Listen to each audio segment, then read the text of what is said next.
ಮುಖ್ಯಮಂತ್ರಿಗಳು ಒಂದು ಜವಾಬ್ದಾರಿ ಇರುವಂಥ ಸ್ಥಾನನ ಕೊಟ್ಟಿದ್ದಾರೆ. ಅದು ನನಗೆ ತುಂಬ ಖುಷಿ. ಸರಿಯಾಗಿ ನಿಭಾಯಿಸ್ತೇನೆ. ಧ್ವನಿ ಇಲ್ಲದಿರೋ ಹೆಣ್ಣು ಮಕ್ಕಳ ಧ್ವನಿಯಾಗಿ ಅವ್ರ ಪರ ನಿಂತ್ಕೊಳ್ತೇನೆ. ತಂದೆ ಇಲ್ಲದಂಥ ಹೆಣ್ಣುಮಕ್ಕಳನ್ನು ನಡೆಸಿದಂಥ ನನ್ನ ಕ್ಷೇತ್ರದ ಜನರು ಮತ್ತು ನನ್ನ ಕರ್ನಾಟಕದ ಮೂಲೆ ಮೂಲೆಯಲ್ಲಿ ಇರುವಂಥ ನನ್ನನ್ನು ಪ್ರೀತಿ ಮಾಡುವಂಥ ಪ್ರತಿಯೊಬ್ಬರಿಗೂ ಇದು ಶ್ರೇಯಸ್ ಹೋಗಬೇಕು.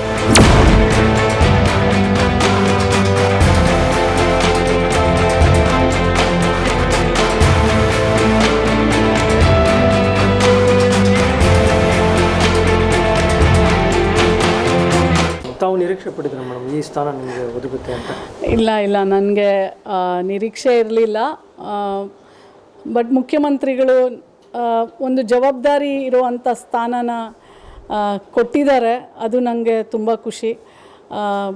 ಕೊಟ್ಟಿರೋ ಒಂದು ಸ್ಥಾನವನ್ನು ಸರಿಯಾಗಿ ನಿಭಾಯಿಸ್ತೇನೆ. ಧ್ವನಿ ಇಲ್ಲದಿರೋ ಹೆಣ್ಣು ಮಕ್ಕಳ ಧ್ವನಿಯಾಗಿ ಅವ್ರ ಪರ ನಿಂತ್ಕೊಳ್ತೇನೆ. ನನಗೆ ಪಕ್ಷ ಗುರುತಿಸಿದೆ.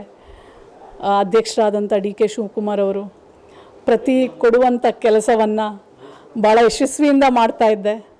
ನನ್ನನ್ನು ಪಕ್ಷ ಸಹ ಗುರುತಿಸಿದೆ. ಕೊಟ್ಟಂಥ ಈ ಕೆಲಸವನ್ನು ಜವಾಬ್ದಾರಿಯಿಂದ ನಡೆಸ್ಕೊಳ್ತೇನೆ. ಈ ಸಮಯದಲ್ಲಿ ನನ್ನ ತಂದೆ ಇಲ್ಲ. ಈ ಎಲ್ಲ ಶ್ರೇಯಸ್ಸು ನನ್ನ ಈ ಶ್ರೇಯಸ್ಸು ನನ್ನ ತಂದೆಗೆ ಮತ್ತು ನನ್ನ ಮನೆಯವರು ಡಾಕ್ಟರ್ ರಮೇಶ್ ಅವ್ರಿಗೆ ಹೋಗಬೇಕು. ಯಾಕಂದರೆ ತಂದೆ ಇಲ್ಲದಂಥ ಹೆಣ್ಮಕ್ಳನ್ನು ನಡೆಸಿದಂಥ ನನ್ನ ಕ್ಷೇತ್ರದ ಜನರು ಮತ್ತು ನನ್ನ ಕರ್ನಾಟಕದ ಮೂಲೆ ಮೂಲೆಯಲ್ಲಿ ಇರುವಂಥ ನನ್ನನ್ನು ಪ್ರೀತಿ ಮಾಡುವಂಥ ಪ್ರತಿಯೊಬ್ಬರಿಗೂ ಈ ಒಂದು ಇದು ಶ್ರೇಯಸ್ ಹೋಗಬೇಕು. ಅವರನ್ನೆಲ್ಲ ಮರೆತರೆ ನನ್ನ ಈ ಇದಕ್ಕೆ ಬೆಲೆ ಇರಲ್ಲ. ಎಲ್ಲ ತಾಂಡದಲ್ಲಿರುವಂಥವ್ರು, ಹಟ್ಟಿಯಲ್ಲಿರುವಂಥವ್ರು, ದೌರ್ಜನ್ಯಕ್ಕೊಳಗಾದಂಥವ್ರು, ಶಿಕ್ಷಣ ಇಲ್ಲದೆ ಇರೋವಂಥವ್ರು, ಸಾಮಾಜಿಕ ನ್ಯಾಯ ಸಿಗದೆ ಇರುವಂಥವ್ರು, ಪ್ರತಿಯೊಬ್ಬರ ಧ್ವನಿಯಾಗಿ ನಿಲ್ಲುವಂಥ ಒಂದು ಶಕ್ತಿ ನನಗೆ ಸರ್ಕಾರ, ಮಾನ್ಯ ಮುಖ್ಯಮಂತ್ರಿಗಳಾದಂಥ ಸಿದ್ದರಾಮಯ್ಯನವರು ಹಾಗೂ ಅಧ್ಯಕ್ಷರಾದಂಥ DK ಶಿವಕುಮಾರ್ ಅವರು ಕೊಟ್ಟಿದ್ದಾರೆ.